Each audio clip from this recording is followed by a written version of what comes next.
大家平安，欢迎收听迦南之声，我是尤伯牧师。今天5月4号，我们要分享的是三思而后行。我们要读士师记18章11到15节。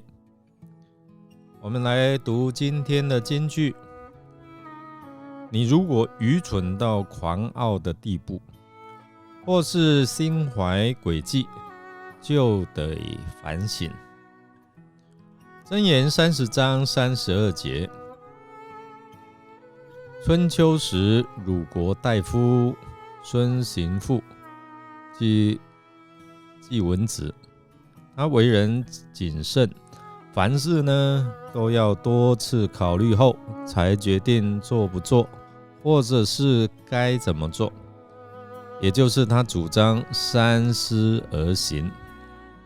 这句是我们蛮熟悉的成语。没有上帝的地方，那地便充满不义、暴力和欲望。就如同罗马书第1章28到32节所说的内容，既然人认为不必承认上帝，上帝就任凭他们存着败坏的心，做那些不该做的事。他们充满着各样的不义、邪恶、贪婪、恶毒，也充满着嫉妒、凶杀、争斗、诡诈和阴谋。他们造谣，彼此毁谤，他们憎恨上帝，互相侮辱，傲慢自夸，惹是生非，不孝顺父母，丧尽天良，言而无信，没有爱心，没有同情心。他们知道按照上帝的命令，凡做这种事的人是该死的。可是他们不但自己这样做，也赞同别人这样做。这是罗马书第1章这些的经节在反映过去或者是现在的情况。我们今天看到这段的经文，是5个但族的人他们的探子听了少年利未人他的祝福之后，他们真的去窥探到拉邑这世外桃源。在昨天我们已经谈过，所以他们真的以为是来自上帝的带领，所以他们就回到营地，向同胞宣称：大家注意，上帝已经把那地交给你们喽。因此他们就带领着但之族中有600人武装好，他们离开了索拉和以实陶，他们出发，在犹大的基列耶林西边来扎营。因此这地方到现在还叫做但营。那5个探查过拉邑的人对同伴说：你们知道吗？这里有一间屋子，里面有一尊木头偶像，外面裹着银子，还有其他偶像和一件以弗得。现在你们要想想，我们该怎么做？其实这段经文在描述说，这5个探子因为要去拉邑中路过了米迦的家中，他们窥探了他家中的情形，所以他们心里就起了贪念。这句话其实是告诉他们，我们可以了，我们可以去抢。也因为他们对其他人的提议的影响，导致他们来抢夺米迦家中的神像，并带走利未人。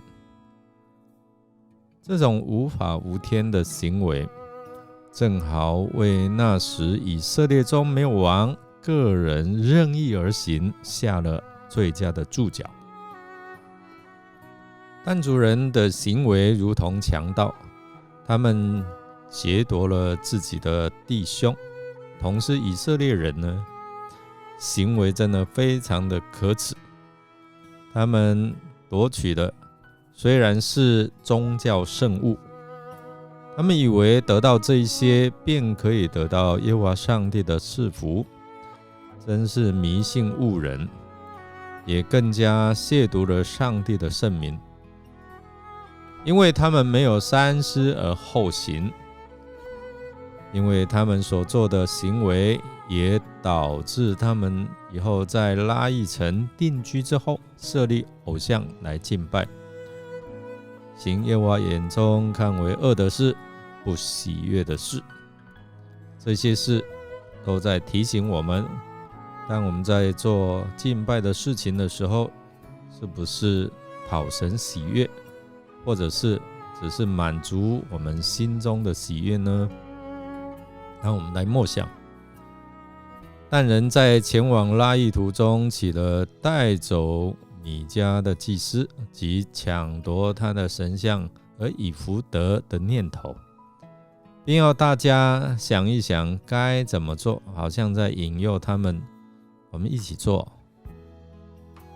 这对你我有何提醒呢？让我们一起来祷告。亲爱的主，当我们思想你的话语和祷告时，求你使我们内心真正的渴慕亲近你，而不是透过宗教仪式来得着安慰，帮助我们的眼目不受物欲的诱惑，而像愚顽人弃绝你，违背你的诫命。求你使我们学习你的圣洁与公义，让我们的行事为人讨你喜悦。求主圣灵洁净我们的心思意念，好叫我们真正用心灵诚实来敬拜你。我们这样祷告，是奉靠主耶稣基督的圣名求，阿们。感谢您的收听，如果您喜欢我们的节目，欢迎订阅并给我们鼓励与代祷。我是尤伯牧师，祝福您一天都充满平安、健康、喜乐。我们下次再见。